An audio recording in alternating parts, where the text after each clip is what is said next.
평일 오후 중부고속도로 동서울 톨게이트 부근. 취재진이 차량 뒤 100m 지점에 삼각대를 설치하는 실험을 해봤습니다. 갓길에 차를 세우고 삼각대를 꺼내듭니다. 바로 한 발짝 옆에서 시속 100km 이상을 달리는 차들을 조심스럽게 살피며 설치를 마친 시간은 1분 45초. 같은 시간 동안 지나간 차량은 모두 113대입니다. 어려움은 없을까? 생각보다 너무 좁고 차가 큰 차 트럭 같은 경우에는 부딪힐 것 같고 좀 무서웠어요. 야간 규정, 즉 차량 뒤 100m 지점에 삼각대, 200m 지점에 불꽃 신호기 등을 설치하는 실험도 해봤습니다.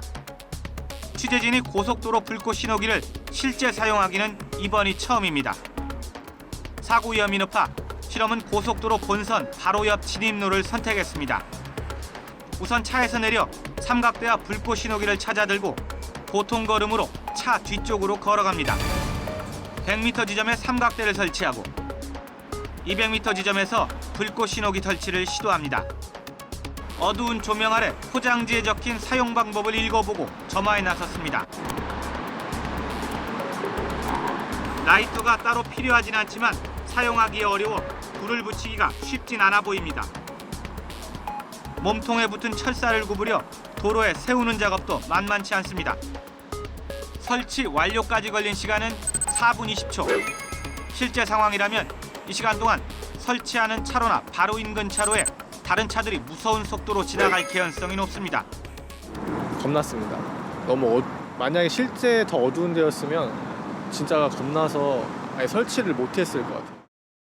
삼각대나 불꽃 신호기 등을 설치하도록 한 가장 중요한 이유는 바로 2차 사고를 막기 위한 것. 그렇다면 효과는 어떨까? 고속도로 전방에 사고가 나 있거나 물건이 떨어져 차량이 멈춰 있는 상황을 설정한 시뮬레이션 실험을 했습니다. 낮과 밤에 시속 100km 정도 속도로 달리다 이런 상황을 보고 브레이크를 밟았을 때 제동 거리를 알아봤습니다. 평균 100km로 주행 시에 운전자가 위험상을 인지하고 차량을 정지시키는 데까지는 약 80m 정도가 소요됩니다.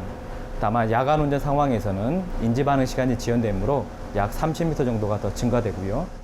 즉 브레이크를 밟고 나서 낮에는 80m, 밤에는 110m 정도 앞에 멈춘다는 얘기입니다.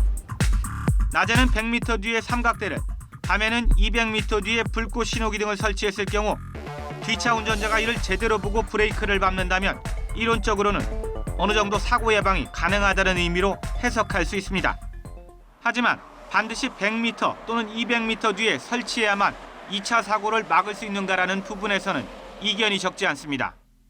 무엇보다 설치하는 사람의 안전이 문제가 되기 때문입니다. 다른 방법은 없을까? 전문가들은 1차 사고 관련자의 안전 확보를 위해 멀리서도 잘 보일 경우 차량 가까운 쪽에 표시하는 방법을 대안으로 제시합니다. 100m 후방에서 비상경고등이 잘 보이고 있기 때문에 이 고속도로에서 100km가 넘게 달리는 이런 위험한 상황 속에서 안전 삼각대를 설치하기 위해서 100m까지 이동하는 것은 필요하지 않지 않느냐. 밤에는 일본의 사례가 참고할 만해 보입니다. 뒤에 있는 운전자가 보기 쉬운 위치에 200m 거리에서도 식별이 가능하도록 삼각대나 불꽃 신호기 등을 설치하도록 했습니다. 즉 차량 주변에 설치해도 200m 거리에서 보인다면 2차 사고 예방에 도움이 된다고 판단한 겁니다. 우리나라처럼 한밤중 고속도로를 200m나 거슬러 올라가 설치해야 하는 위험을 감수하지 않아도 되는 것입니다.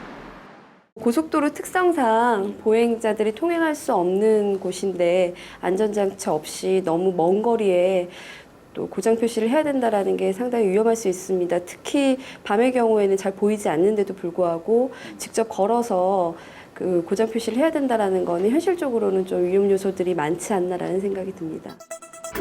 지키지 않으면 손해배상 부담까지 질 수 있고 지키려다가는 자칫 생명까지 잃을 수 있는 규정 때문에 지킬 수도 지키지 않을 수도 없는 이 규정에 대해 이제라도 관계 당국이 대책을 마련해야 한다는 목소리가 커지고 있습니다.